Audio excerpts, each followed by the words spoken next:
looking back as women's health over time just not being given any light of day in the medical industry?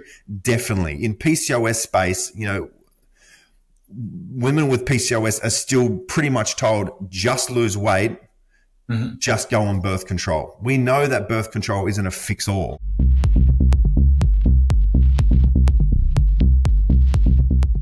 When I first discovered you and your work, I saw your name on Instagram, the PCOS mentor. You didn't look like what I was expecting you to look like. Could you give me a little bit of background? What's your story? How did you fall into this area, and how's it become your passion? Yeah, it's funny you say that because I hear that pretty much every day. So absolutely a normal occurrence. Yeah, quickly, Polycystic Ovarian Syndrome, PCOS, is a female hormone condition that roughly 10 to 15% of all females experience. So it creates a number of hormonal imbalances. You know, we're talking about things like high insulin resistance, high androgens, high cortisol. So all of those things can disrupt the body when they're chronically high or low. So most people talking about this are either doctors or, you know, women with PCOS or dietitians. And I am neither. I am a man. I am not a doctor. I am not a dietitian. I'm also covered in tattoos. I call myself a former gym bro because I used to be really into the gym. I still go every single day. But I come from a fitness background, which I used to think really held me back, being a man, not being a doctor, coming from a fitness background. But I think it actually gives me a unique perspective on PCOS. And I think, you know, as long as people judge me on my content, my products, and not necessarily just on my looks or the fact I'm a man, I think I'm going all right. But how I got into it was, as I said before, I'm a gym bro. I always loved the gym growing up, you know, especially in my late teens. I had terrible issues with social anxiety, no body confidence, no self-esteem. So I saw the gym as a way that would, you know, essentially save my life. You know, my life got really dark there in my late teens. And it did that, you know, everything. After getting into the gym, starting to build a bit of muscle for myself, my entire life changed. You know, I didn't realize what I was trying to change was my mental health. I thought I had to change my physical health, but it just happened that as I changed my physical health, it also improved my mental health. So I got into the gym, fell in love with it because it changed my life. Got into personal training, which I loved. I loved being a personal trainer. I loved being in the gym every day. I loved helping people on their journeys because their journeys were, you know, a mirror of my own journey. So I was doing that for a number of years. As a personal trainer, the majority of my clients were women. Most of them were just wanting to lose weight. And then it was 2014, I started working with a client, just a lovely lady. We'd been working together for 2 months. She wanted to lose 40 kilos, which is a sizable number. 2 months in, she came into the gym one day crying. I'm thinking, oh no, like what's going on? Did she lose a job? You know, are things okay with her husband? And she said, Drew, like, it's been 2 months now. It's been 8 weeks and I've lost 1 kilo. You know, so just not the rate she wants to lose at. She's probably extrapolating that like, well, if I want to lose 40 and it just took me 2 months to lose 1, I'm going to be here till I'm 100. And she said, you know, so I do what you always do. You start, all right, how's your diet been? How's your stress levels? Have you been sleeping? Have you been exercising when you haven't been seeing me? And everything she was saying, and she, you know, she was, you know, she's not lying here. Everything she was saying sounded good, sounded like she should have been getting results. And she happened to mention that day, you know, I have PCOS. Could it have something to do with that? Me being a gym bro, thinking I knew everything, said, no, of course not. I'd never heard of PCOS before. I thought, no, of course not. But luckily for myself and luckily for her, I was already a nerd. You know, I was learning as much as I could, but I was learning more about protein synthesis and muscle gain and carbohydrate metabolism. So that night I went home and started researching PCOS and very quickly learned that PCOS can impact the ease and your ability to lose weight. So we made a few changes based on what I learned, and she started losing weight. And then at that time, I was also trying to build my personal training business. So back then, I wasn't on Instagram. We didn't have TikTok. We had Facebook back in the day. So she said, you know, you make all these posts on Facebook about fitness. Why don't you post one about PCOS? So what I was learning about PCOS, I simply made a post about it and just woke up the next morning and the feedback was different. You know, a lot of the time when you make a post about losing weight or someone's results, you know, you post the transformation of a client, you know, people will reach out and say, I'd love to lose 20 kilos. I have a wedding coming up, or summer's coming up. I want to look great for summer, which is, they're great goals. But when I posted about PCOS, you know, I had women, you know, emailing me and messaging me that I'd never spoken to before, telling me how they've just been through their 4th miscarriage, you know, or they're having issues with their partner because, you know, they have no self-confidence and their partner hasn't seen them naked for years. It was just different. So I was still personal training. The number of women I started personal training with PCOS grew because I was starting to talk about PCOS. I was starting to also build an online business. And because I was talking about PCOS, my online training, meal and training program, we just had a larger number of women with PCOS on it. But now I run a supplement business. And just quickly, the quick story of that is working with this client. And I said, look, go down to the local supplement shop stop. You just need to buy, I forget what it was, like 2 products. I think it was like zinc and magnesium. It should have costed $40. Saw her the next week. And I said, how'd you go at the supplement store? She goes, good, I spent $450. I'm like, why? She goes, well, the guy, when I went in there, the guy said, if I have this, I got to have this protein and I got to have this pre-workout and I got to take these BCAAs. And I'm just like, oh, you don't need any of that stuff. Like for where you are, you don't need a pre-workout. You don't need 2 types of protein powder. And I remember just being upset for her. So I just randomly went to my supplement store where I was buying my pre-workouts and said, is there any chance, you know, you sell supplements with no labels on them that I could put my labels on? And it just so happened that they did. And that was the birth of my supplement business. And then they were taking, a lot of my ladies were taking a few different supplements. They were taking vitamin D and inositol and zinc and magnesium. And my client, Lana, said to me, you know, why don't you put all, you know, is there just one thing you could take? You know, you just take one that has them all in it. And I thought, I don't know, but I'll find out. So rang my supplement company again and said, you know, is there any possibility we could create a supplement and have it all in there? And they happened to say yes. So absolutely by chance, started working with a client with PCOS, sent her to buy some supplements. She had a bad experience. She mentioned that could I have a supplement with all of it in once? That's Balance, which is our multivitamin, which today is still, after 5 years, our biggest seller. So that's how it got into it, you know, just working as a personal trainer, working with clients with PCOS, and that just sparked my interest. But now, you know, just feeling like I can truly, in my little way, as I said, I'm not a doctor. I'm not diagnosing people. I'm not medicating people.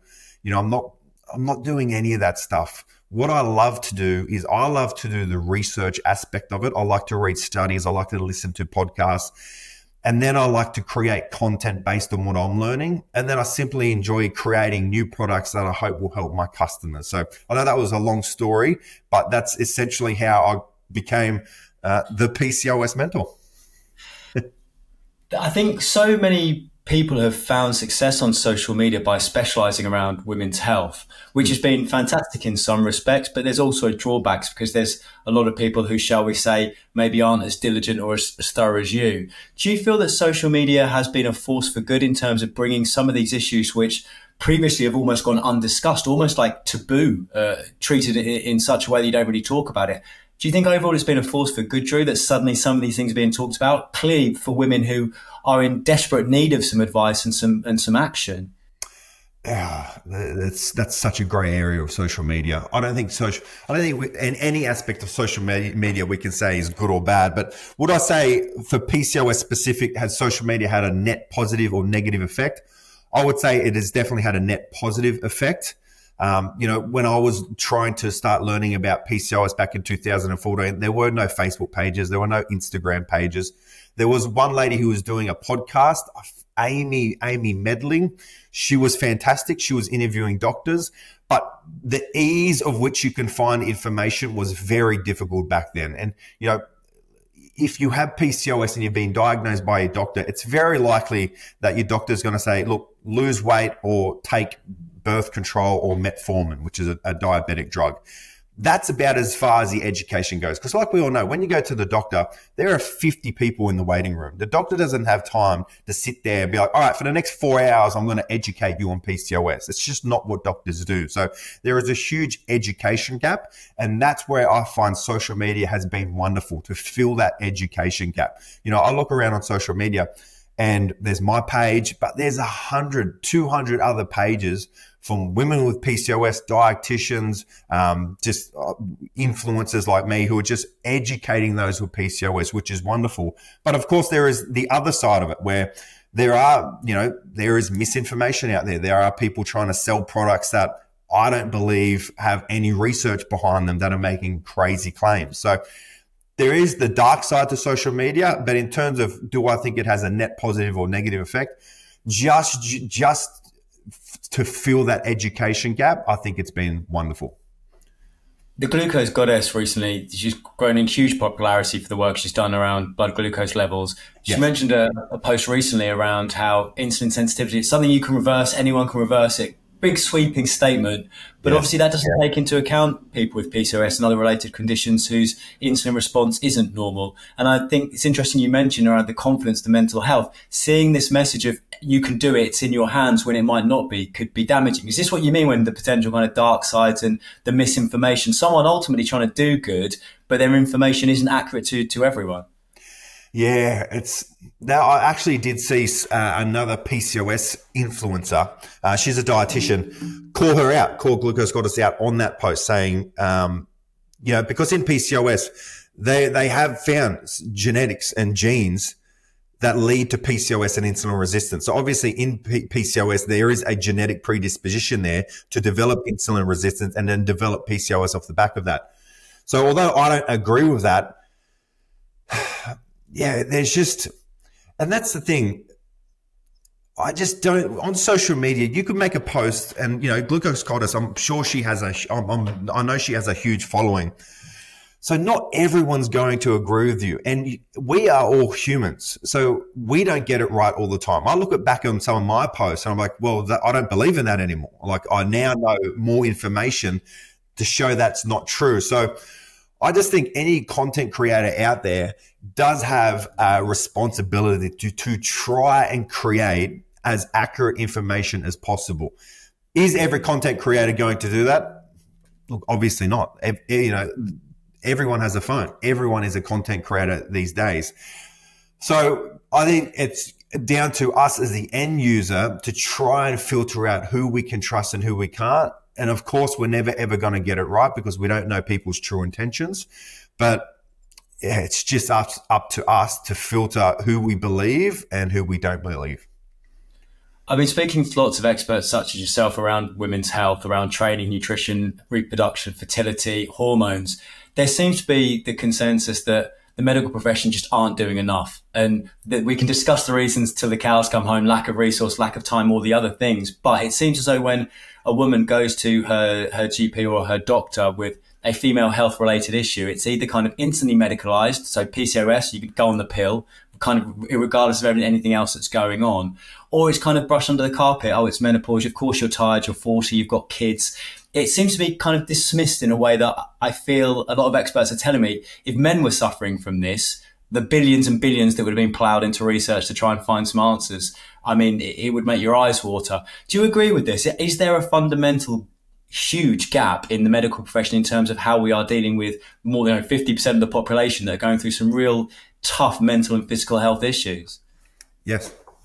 This is going to be the shortest interview ever. Yes. You have to understand, I think the same is true for men's health. I was speaking to a man at the gym yesterday who has low testosterone, right? So genetically low testosterone. went to the doctor, and the doctors just said, look, go online and find things to naturally increase your testosterone. That was the doctor's treatment. Like that was it. And I'm like, so he got palmed off by his doctor. But in saying that, I just think, yeah, looking back as women's health over time, just not being given any light of day in the medical industry, definitely. In PCOS space, you know, women with PCOS are still pretty much told, just lose weight, just go on birth control. We know that birth control isn't a fix-all. Like, this isn't 1954. So 100%. And as I said before, look, I think it's going to be systematic. I think there are some wonderful doctors out there. I don't think the medical industry itself is bad or here to hurt you. I just think systematically we just look. And then I always think too, you know, would I rather have the medical industry as we have now or no medical industry? And I'm always going to say, well, look, I'd rather have what we have now because, look, the quality of our lives has definitely improved. But is it perfect? Definitely not. As I said before, go to the doctor. There's always 50 people in there. The doctor simply wants to diagnose you, prescribe you, get you out the door, which is wonderful if you have something wrong with you where a simple medication can fix it if you have a cold or something. But when you have a hormonal condition where birth control can help mask the symptoms, but it's not actually a treatment, what does it actually do for you? It doesn't do anything. And then doctors obviously aren't trained in natural solutions. And natural solutions could be what you eat, how much exercise you do, your sleep quality, regulating and improving your stress levels, things like that. But then because doctors have been trained on medications and surgeries, a lot of doctors are actually very dismissive of natural options to improve your health, which doesn't help it at all. So I just think there is just obviously a systematic issue. I believe it's definitely getting better. I look at PCOS, and of course there could be more research. There is a lot of research going on. If you go on PubMed, there are at least 5 to 10 studies a day being published on PCOS, on all aspects of PCOS. Unfortunately, not necessarily treatment options, more on what's causing it, which can lead to treatment options. But have we got it right at the moment? No. And have in the past and to today and into the future, do we look down on women's health? I do believe so, which is crazy because women's health, I mean, we need it more than anything to ensure that we have children, we move on, the human race continues. You mentioned that you're positive about the direction in which we're headed. So, Drew, where's the big breakthrough going to come through? There's so many things: personalized medicine, personalized nutrition, better understanding of your genome. Where's the light at the end of the tunnel in trying to find a cure that will work for an illness that could have so many potential causes? Look, I don't think there is a cure coming anytime soon for PCOS. You look at how much we know about PCOS at the moment in terms of the pathophysiology, and it's still very little. And I don't think, and I don't want to be a conspiracy theorist here, but you got to understand the role of big pharma and how many people are living off selling medications. So I just don't think there is a desire to find a cure. I think there is a desire to find more drugs to help manage PCOS ongoing. But in terms of where's the cure all, where's the magic pill, I don't think it's coming anytime soon. I just don't think there's a desire from the people in charge to find it. I mean, that's a negative and, I mean, incredibly sad state of affairs, right? By implication, you can put someone on the pill and they're on that until they hit the menopause, and that's going to be a cash cow generating money for 10, 15 years of a woman's life. Is that going to be the problem then? That's a massive problem. It's been the problem till today. You got to understand, someone with PCOS, right? You go get diagnosed with PCOS. The doctor will say, go on birth control, come back when you want to have a child. So, and I know this from family members who have PCOS. They'll be on birth control from 18 to 30. All right, now I want to have a child. But because you've been on birth control for the last 13, 14 years, your brain and your ovary have never had time to communicate. So your menstrual cycle doesn't come back. So then what happens? The doctor will prescribe Clomid or Letrozole, you know, to these ovulation boosters to help you fall pregnant. You fall pregnant, what happens? Go back on birth control until you want to have another child. You are literally medicated for your entire life. I know women with PCOS who have been on birth control for decades, have checkups with their doctors every 6 months. That's it. Like, and that's the thing. There's not even any help around the natural side, not even with exercise. As I said before, and I'm going to harp on this, exercise and sleep, all of these things that we know can improve your hormonal health, can help manage your PCOS. And that's the thing with PCOS. It's a condition you're born with. It's not a condition that you can cure at the moment. It will always be there, but can you get on top of it so the symptoms are livable? 100%. And can you do that alone with, and I can't speak for every case, with wonderful nutrition, exercise, stress management, just an overall lifestyle that helps balance your hormones? Yes, but that education just isn't being given to most women. In terms of PCOS, you mentioned that up to 20% of women could have this. Could you talk about some of the most common symptoms and some of the lesser known ones, in case somebody watching this who knows that something isn't quite right with their body might not yet have had a diagnosis? Yeah, so let's look at it like an iceberg. The iceberg you can see are the symptoms. Under the surface are hormonal imbalances. So the most common hormonal imbalances will be insulin resistance, leading to high insulin, high androgens. So androgens are a group of sex hormones. Most common are, you know, testosterone, dihydrotestosterone, DHT. But then we got massive issues with high cortisol. But then all of these hormonal imbalances can impact the menstrual cycle. So if we understand that the menstrual cycle, estrogen and progesterone are reliant upon a not healthy menstrual cycle. So now we got issues with insulin, androgens, cortisol, estrogen, progesterone. All right. So then we look at, all right, so let's say we got imbalances of these hormones, and these imbalances could be severe. They could be mild, because we have to understand that PCOS is very individual. We could have 10 women with PCOS here and have them explain their PCOS, and they're all experiencing a slightly different PCOS, because the endocrine system, you know, one hormone impacts another hormone. So they all experiencing a slightly different PCOS. But what are the most common ones? It was interesting. I was reading a study just before. So the most common symptoms of PCOS are polycystic ovaries, which on ultrasound will appear as cysts on the ovary. They are just unmatured follicles. Hirsutism, which is the growth, the excess growth of thick, dark facial and body hair.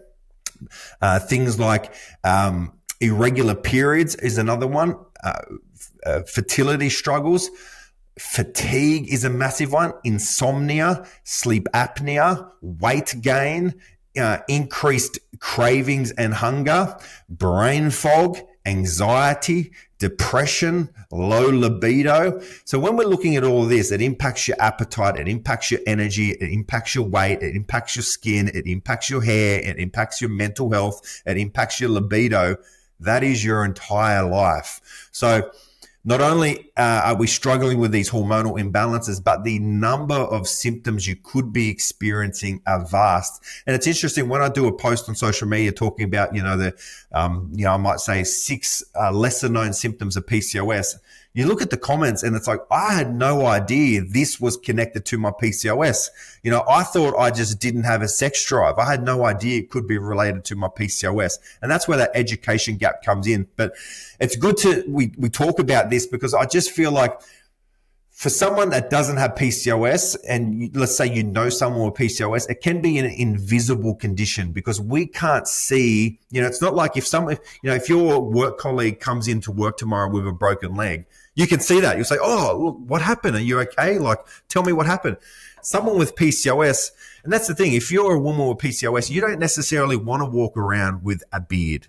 You know, so they're doing what they can to cover up. You know, you don't want your personal details out there. So for everyone without PCOS, it can be a very invisible condition. So it's just very, very important to speak about this, just to highlight the struggles they do go through, so we can have a bit more empathy towards their plight.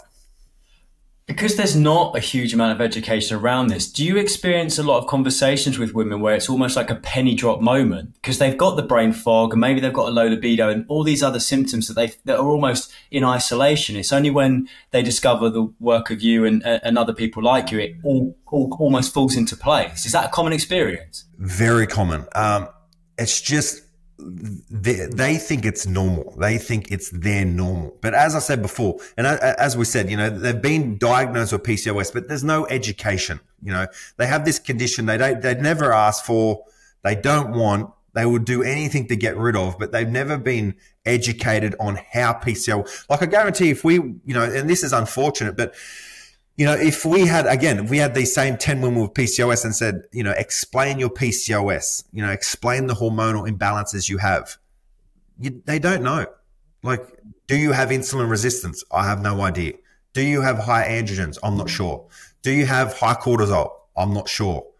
Like, and that's the thing, like with anything, if you want to find an answer, you must know the equation beforehand, right?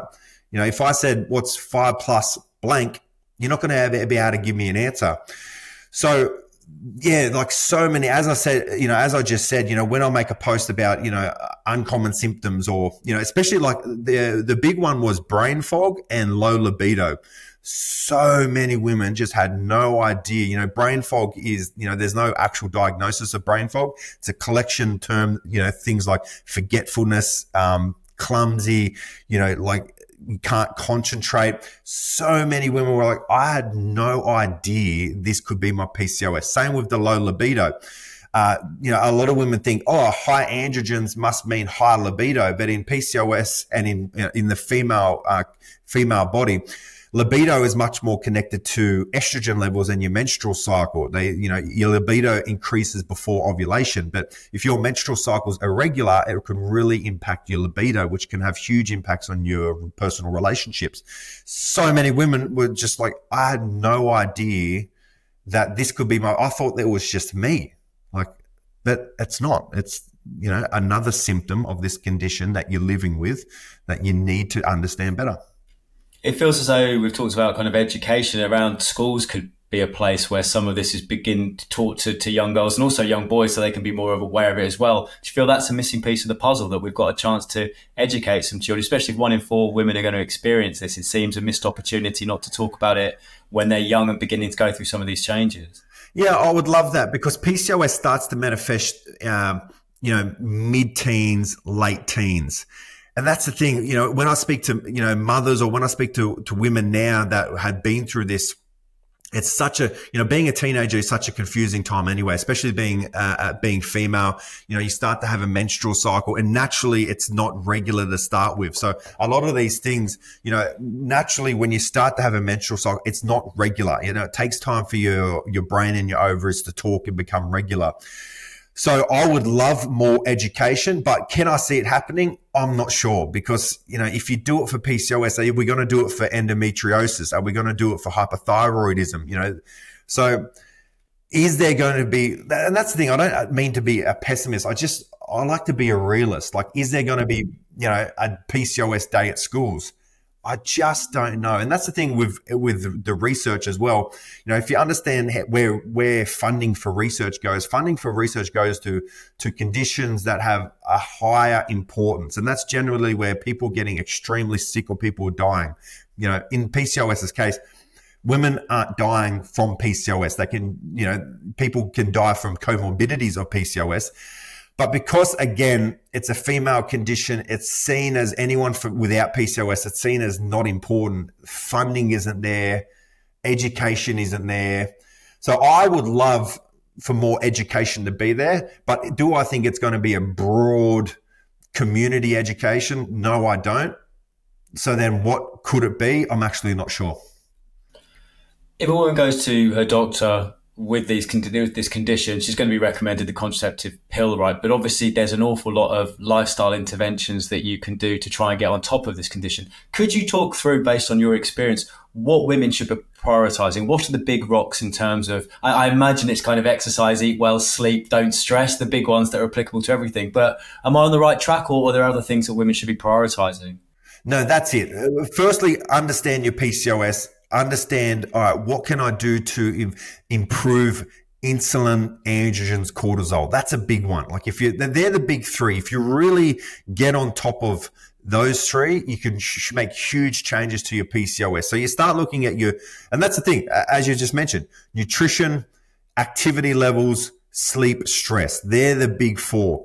What can I do to improve insulin, androgens, and cortisol via these four things? So things like nutrition, look, and that's the thing, if you're living in a Western country, our lifestyle these days goes against what's good for PCOS. That's a difficult thing.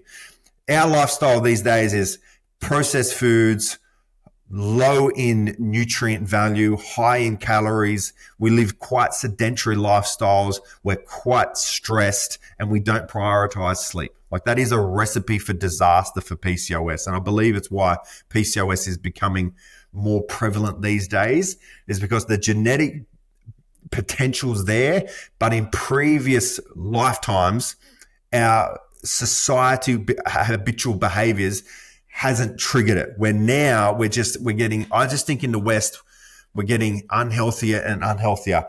But with your nutrition, if you can try and focus on eating whole foods, whole carbs, quality fats, quality proteins, reduce your intake of junk food. Like that's the easiest thing. We all know, right? You could be anyone. We all know what foods are good for us and aren't good for us. So 80% of the time, choose foods that are good for us. With exercise, like we're busy now. We live in cities. We drive or catch public transport. We work behind desks. But anything you can do to be active, even if it's a daily 30-minute walk, just be active. Weight training for PCOS is probably the most effective form of exercise because weight training improves insulin sensitivity, which also reduces androgen levels. It also reduces basal cortisol levels over time too. So weight training is amazing if you can get into that. I do know a lot of women don't necessarily enjoy weight training, but weight training is amazing. And then creating a sleep routine. It could be as simple as, putting your phone on sleep an hour before bed. So we're not getting that blue light. And then doing what we can to reduce stress, which can be a difficult one because there are so many sources of stress in our life. But those four big pillars, what you eat, if you exercise, sleep and stress, if you can focus on those four things and just find a way to balance what's good for your PCOS and what you simply enjoy doing, if you can do that, you can make huge changes to your PCOS. Is it possible to attribute a hierarchy to them? I'm just thinking, as you've mentioned, weight training is obviously fantastic, but for a lot of women, they've probably never done that before and their confidence is almost certainly at a low. So stepping into a weights room full of big guys is going to be very, very difficult. Would nutritional sleep be somewhere to start just to get the ball rolling? I'm just trying to think of like the really simple first steps. Nutrition, walking, sleep routine would be the big three. If you can get your nutrition right, go for a walk, even if it's half an hour to an hour a day, or even if it's half an hour to an hour every other day, and create yourself a sleep routine, like uniform sleep and wake times. Put your phone asleep an hour on sleep an hour before bed. Stay off, keep at nighttime, make your house as dark as possible. Turn off. You have to signal to your body that bedtime's coming up. So you don't want all the lights on. You don't want the TV up loud. All of these things are telling our brain that it's still daytime. So at nighttime, you want to signal to the brain that sleep is coming. It is nighttime. Things like that. So it's those three big ones: walking, nutrition, sleep routine. Honestly, I like what you just said there, because it can be very overwhelming. If you're struggling with this condition, or even just struggling with your health or fitness in general, it's like for the last few years, it's kind of like you've been digging a hole, digging a hole, digging a hole, digging a hole. And before you know it, you could look up and you could barely see the light. Like, that's very overwhelming. You're like, well, how am I ever going to get out of this hole? But if you can just break it down to one little step at a time, that helps build momentum, which helps build self-belief, which helps build habits, which in the end builds results. I appreciate everyone's very, very different, and it might be hard to answer this, but is there a time frame of how long people can start to feel benefits and see benefits? Because this day and age, Stu, everyone wants instant solutions, right? It's why we're so keen to pop pills. But is there kind of, how long can someone expect before they start feeling a little bit better? Because for so many people, that's the key, right? You feel a bit better, you get a bit more confident, you can try something else. Yeah, it can be very quickly. And that's the thing. When we're talking about symptoms like hirsutism, which is the growth of facial hair, that will take months because we're relying upon the body's natural hair growth cycle. Same with hair loss. You're not going to fix hair loss instantly. But things like energy levels, sleep quality, fatigue, mood, those things can be improved within 2 or 3 weeks. So if you look at, and that's the thing, look, there are so many variables here, of course, but if we're looking at things like just energy levels, mood, sleep quality, those things can be, and this is what I'm looking at, when I look at like the reviews of our products, I look at like, what are they saying? And that's what happens first, not saying you have to take supplements, but what just in general, when you start a new regime, what symptoms do we see an improvement in first? And those symptoms are very important. Like if you're getting more energy, you're sleeping better, and you're in a better mood, they're going to allow you to move in the right direction. So certain symptoms like that within the first month. Other symptoms like regulating your periods could take 2 to 3 months. Improving hirsutism or hair loss could take 3 to 6 months, but you can see an improvement in certain symptoms within the first few weeks. Speaking of supplements, could you give us a top-line view of what the research says in terms of those supplements that could be most beneficial with women suffering from PCOS? Yeah, so the wonderful thing is there is a lot of research into supplements for PCOS. On one hand, that's very exciting because it means you have options, and they're the lowest hanging fruit. You can just take one. Again, supplements aren't magic, so don't just take a supplement without changing anything else, thinking it's going to change everything. As I always say, a supplement can really help if it's part of an overall plan for your PCOS.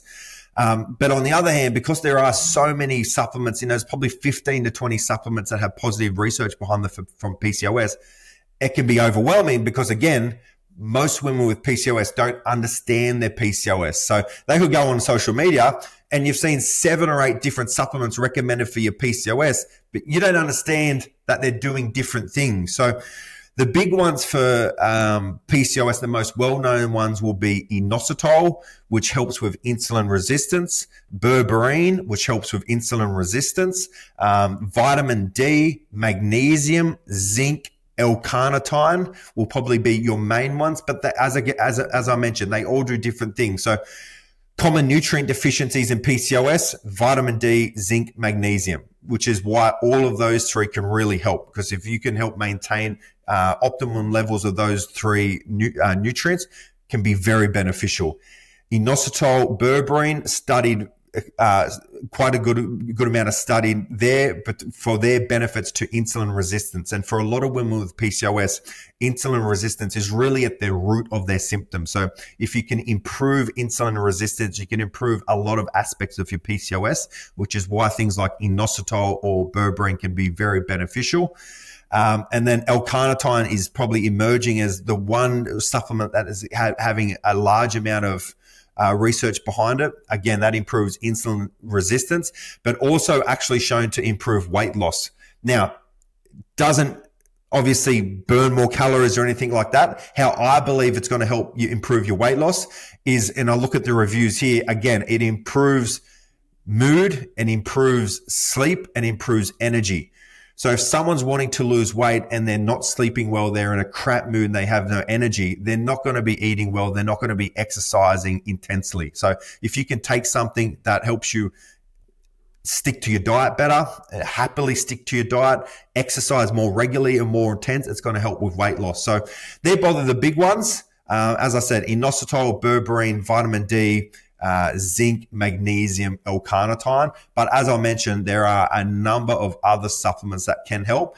But again, you have to understand your PCOS and your goals, and that will help you decide which supplement may be right for you. Because, if you're looking to improve insulin resistance, inositol or berberine might be a fantastic choice. But if you don't have issues with insulin resistance, those supplements are going to be a complete waste of time for you. So just have to understand, how do my PCOS works? What are my goals? And that will help guide your decision in what supplement may be right for you.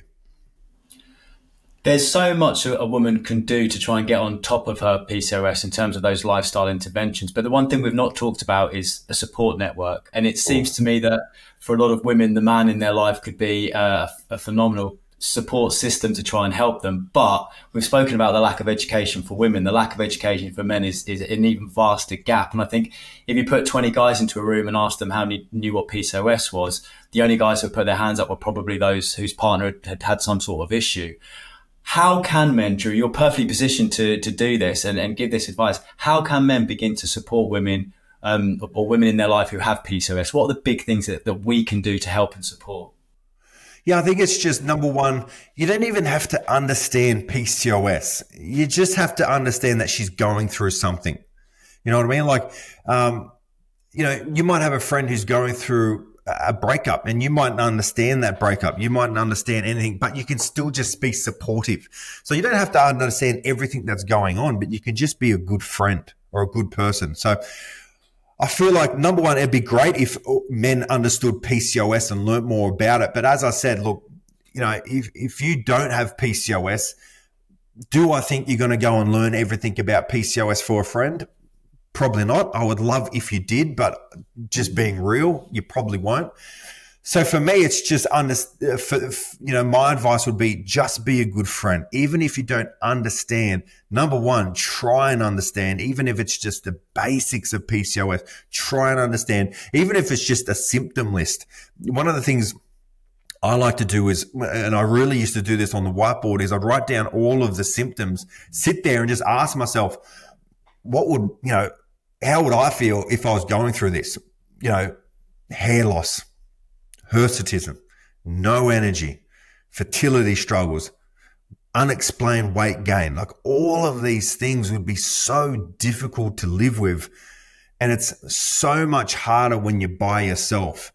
So I speak to women on both sides of it. I speak to women who their partner is incredible, caring, thoughtful, supportive, wanting to learn, wanting to understand. And it is such a help. And I speak to other women whose partners have left them because of their PCOS, like heartbreaking. And it has and I just think, and I really do think this, I think women are more in touch with their emotions than men. So we don't even understand how much of an impact that has. So as a man, look, try and understand, try and educate yourself just on the basics of PCOS and what they're going through. And then just try and be a good person and a good friend. Like, as I said, you don't need to understand what they're going through. You just need to be a shoulder. Like so many things in the world right now, a little bit more empathy and understanding can go an awful long way. Drew, final question. You're a man in a women's health space. So I've got to ask you this question. Have you got a lot of criticism? Have you got a lot of blowback for women saying, can we not have one thing that a man's not got to stick his nose in? It's used to happen a lot more when I was, when people have never heard of me, and it only really happens now. We're on TikTok, so you can go viral on TikTok. So when I put a video out that goes viral on TikTok and it's shown to 500,000 people that have never seen me, yes, I get those comments. From the people that have seen me over and, because I've been posting about PCOS since 2000 and maybe late 2014 was when I started. So, it's been nearly 10 years. So most people have seen me, and that's the thing. I still see it now. I see the comments where it's like, the first time I saw you, I hated it. I'm like, well, who's this dude talking about PCOS? But then I saw you the second time and the third time. And then the fourth time I actually listened to what you say. And I was like, oh, wow. Yeah. So I think for me, the fact that I'm not just posting rubbish, the fact that I think people can see that I am taking the time helps. But yes, if I was to say, out of every 100 comments, you're going to get two, for us, we're going to get two negative ones. We don't get too many negative ones. It's always, what the hell would you know? You're a guy. Or, what are your qualifications? So that's why if you look at my social media, the first video I pinned is why is a man so passionate about PCOS?